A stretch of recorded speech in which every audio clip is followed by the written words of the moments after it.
Ta-ra-ta-ta-ta-ta-ra-ra. Ta-ra-ta-ta-ta-ta-ra-ra. Mamie, raconte-moi une histoire.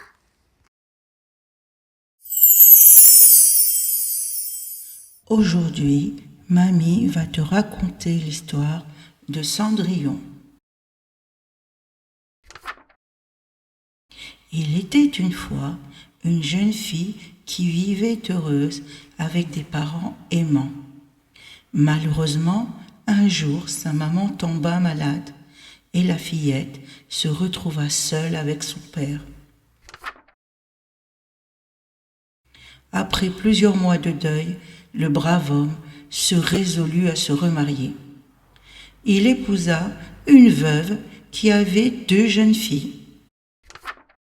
Lorsque son deuxième mari mourut, la méchante belle-mère fit subir à la jeune orpheline sa mauvaise humeur. Elle la cantonna aux tâches ménagères et aux travaux les plus difficiles. Quand elle avait fini son dur labeur, la jeune fille allait se réfugier au coin de la cheminée et s'asseoir près des cendres. Voilà pourquoi on l'appela Cendrillon. Cendrillon passait de longues heures seule à parler à un chat. Elle aimait aussi fredonner sa chanson préférée pour s'endormir des rêves plein la tête. Moi aussi, j'ai une fée chez moi. Sur les gouttières ruisselantes, je l'ai trouvée sur un toit, dans sa traîne brûlante. C'était un matin, ça sentait le café. Tout était recouvert de givre. Elle s'était cachée sous un livre. Un jour, le roi décida d'organiser un grand bal en l'honneur de son fils, devenu un beau jeune homme. Toutes les jeunes filles du royaume furent priées d'y assister. On apporta de belles robes neuves à la maison. Le bal devait bientôt se tenir au palais et les demi-sœurs s'apprêtaient à s'y rendre. Malheureusement, Cendrillon n'était pas autorisée à les accompagner. Quand la marâtre et ses filles partirent pour le bal, Cendrillon se mit à pleurer. Soudain, elle entendit une voix. « Tu voudrais bien aller au bal, n'est-ce pas ?»« Hélas, oui, » dit Cendrillon en soupirant.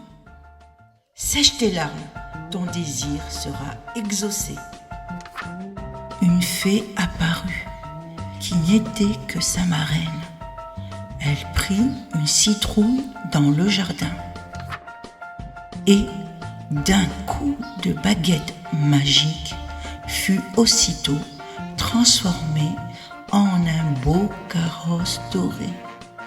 La fée changea ensuite les souris en chevaux, un chien en cocher et des lézards en laquais.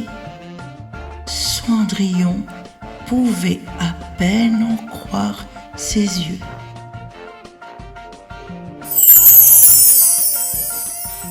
Enfin, la fée remplaça les guenilles de Cendrillon en une somptueuse robe, lui donna un merveilleux collier et la chaussa d'une paire d'escarpins en verre.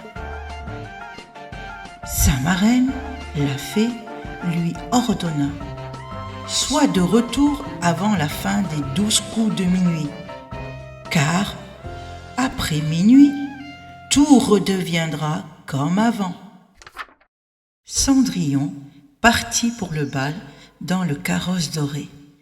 Elle fut accueillie au palais comme une princesse. Cendrillon passa une très belle soirée. Le prince s'empressa de la faire danser et lui permit d'épater toute la galerie par sa prestance et sa beauté. Tout à coup, elle entendit l'horloge du clocher qui commençait le décompte des 12 sa course éperdue vers la sortie, sur la dernière marche de l'escalier, Cendrillon laissa tomber un de ses escarpins en verre. Elle ne pouvait plus s'arrêter pour le récupérer.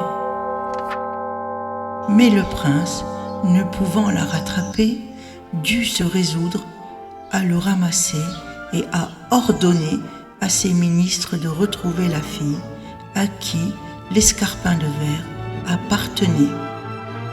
Le prince tomba amoureux de cette mystérieuse jeune fille qui disparut dans la nuit. Cendrillon arriva chez elle bien essoufflé, sans carrosse, sans cocher, ni laquais, et vêtue de ses misérables habits.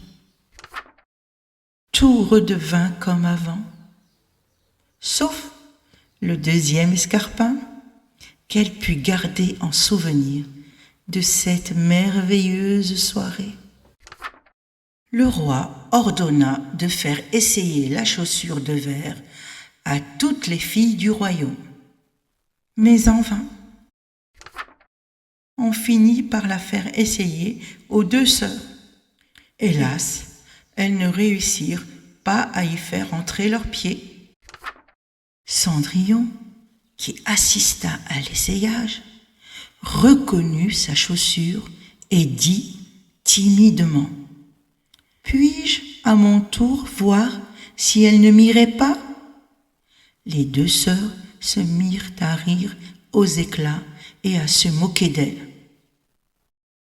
Un serviteur observa Cendrillon et déclara : « On m'a ordonné de faire essayer cet escarpin de verre à toutes les jeunes filles du royaume, sans exception. » Il la fit asseoir.